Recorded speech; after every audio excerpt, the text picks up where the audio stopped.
His first story was a standalone set in 20th century, where his first alter ego was Alex Olsen, but he would also get his own series a year later, incorporating him into the main DC comic books, and would last for 24 issues. This version of the Swamp Thing was Alec Holland, who first appeared in Swamp Thing #1, November of 1972, also by Wen and Wrightson, who was a scientist working in the Louisiana swamplands, working on a biorestorative formula to address world hunger. However, when thugs destroy his lab, Holland is drenched in his formula and jumps into the swamp, where his body and consciousness is absorbed by the local plant life. He would soon face off against Antoine Arcane in issue #2, a mad scientist obsessed with immortality who creates the Unmen, a group of monstrous creatures. Alan Moore revived the character in Saga of the Swamp Thing #21 on February of 1984, where an autopsy of the character revealed he was not Alec Holland, but a plant-based creature that had absorbed his body. Swamp Thing would be a surprisingly popular character for DC, despite his dark roots, spawning not only numerous series at DC, but also multiple films, a live-action TV series, and even a Saturday morning cartoon show. DC is currently planning a streaming show for their DC Universe Online service. The Unmen even got their own series at Vertigo in 2007 for 13 issues, about a reservation where they now live. It was in the pages of Swamp Thing #37 on June of 1985 that DC's other most iconic horror character, John Constantine, first appeared, created by Alan Moore and Stephen R. Bissett. Depicted as a combination of an occult detective/sorcerer with a questionable morality, Constantine would soon get his own series in 1998, which remains published to this day and is the longest running of DC's Vertigo line. His artist, Bissett, was a fan of the band The Police and deliberately modeled his look after the lead singer Sting. Constantine also makes numerous appearances throughout the DC universe and has gotten his own live-action movie and TV series starring actor Matt Ryan, who continues to play the character on the CW DC TV series, along with voicing the character in the animated movies now. Jack Kirby created The Demon in August of 1972 about a monster who bonded with Jason Blood called Etrigan. The character was originally based in Gotham City, where he teamed with Batman a few times. Reportedly, Kirby hated the character and only created him because DC requested a horror title, and would later be annoyed he was so successful. The first series would run for 16 issues. After his initial comic run, the Demon made numerous appearances throughout DC, along with his alter ego Jason Blood, who would become a member of the Justice League at one point. In 1993, many of these characters were incorporated together when DC formed the Vertigo line for the more mature comic books such as Swamp Thing and Hellblazer. While not a horror line outright, many comic books found their home there. The line continues to this day, not only producing horror titles but also mature series like Sandman and The Preacher. Also in 1993, one of the most popular horror-based characters in recent years, Hellboy, would make his debut in Dime Press #4 in March of 1993, created by Mike Mignola. A red-skinned, devil-looking character, complete with a forked tail, hooves, and horns, though he keeps them shaved down. Hellboy was discovered by the Allies as a baby during World War II when he was summoned by the Nazi occultists and Rasputin.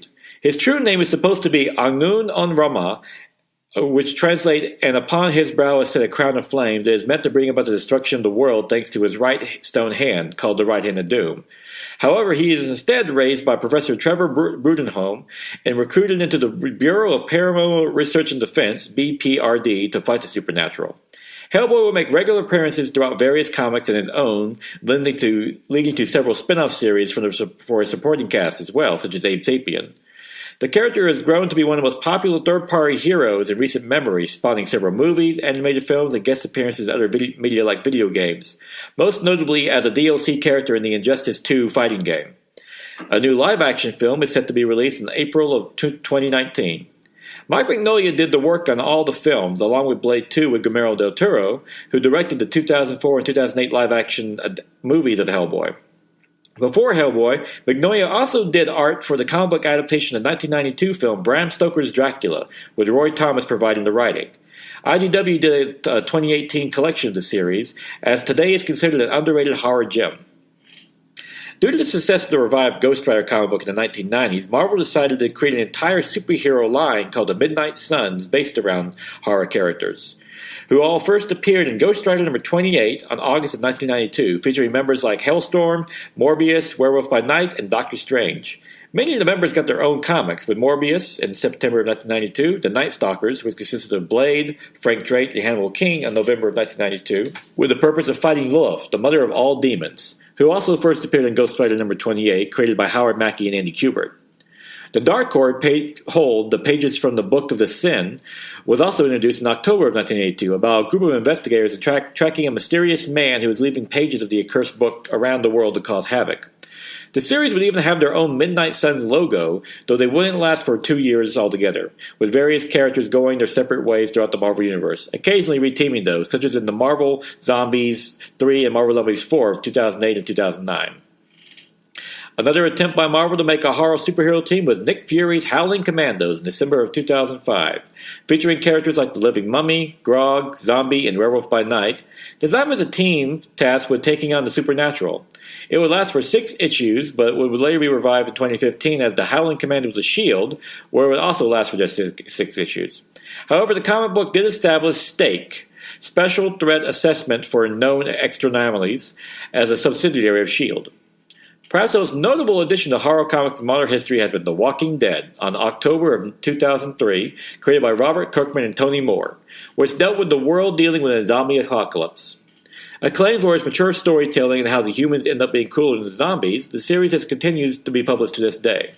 In 2011, a highly successful TV series, The Walking Dead, was launched on AMC, which also continues to this day as well, with Fear the Walking Dead, a spin-off, joining AMC in 2015.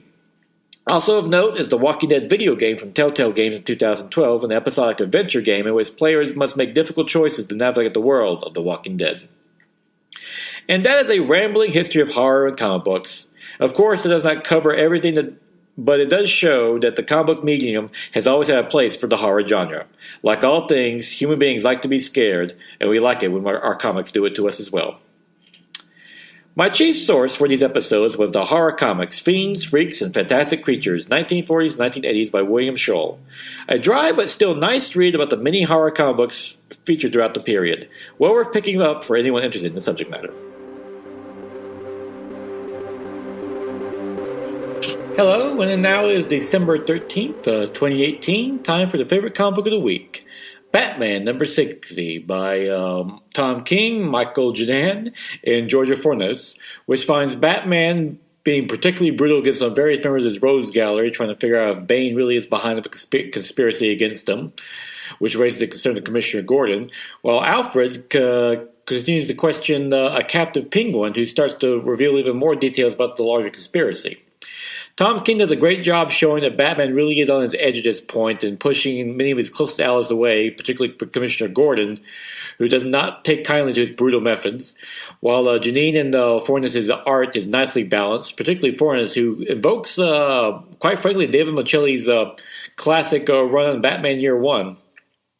All that plus a classic cliffhanger, and this is one of the best runs of Batman in quite some time. Also, I'd like to particularly say I enjoyed the Elseworlds CW crossover between The Flash, Arrow, and Supergirl, which happened this last week. Great, lots of fun with a lot of great references to the classic comic books, and I particularly enjoyed Ruby Rose as Batwoman, and I will be definitely game for a CW series starring her. Also, Tyler Hoechlin and Betsy Tulik are fantastic as Superman and Lois Lane, which has a great twist to their relationship, and overall the CW, while it really shows a lot to what the DCEU needs to do, which is like have fun and also show reverence to the classic comic books. It's everything the DCU wants to be, and they should really be replicating it. But granted, it looks like Aquaman might finally turn it around along with Wonder Woman. And also a special shout out to my friend Adam Wetson over at Thunder Talk Podcast. He apparently got to see a sneak peek of Spider-Man in the Spider-Verse. I haven't had a chance yet, but reportedly he agrees with everyone else. This is probably the best Spider-Man movie ever. And with that, we have concluded our History of Horror comic books two-parter. And next week, we're going to do a two-parter on the biography of the late, great Stan Lee. I debated putting this out one a bit early as I was about to finish it up right when he passed away a few weeks ago, but I decided let's let it simmer. Plus, I just got done with the three-parter on History of Marvel comic books, which, to be frank, is a lot about Stan Lee as well. But we'll be starting in next week with a two-parter on his life. And until then, go out and enjoy yourself a good comic book.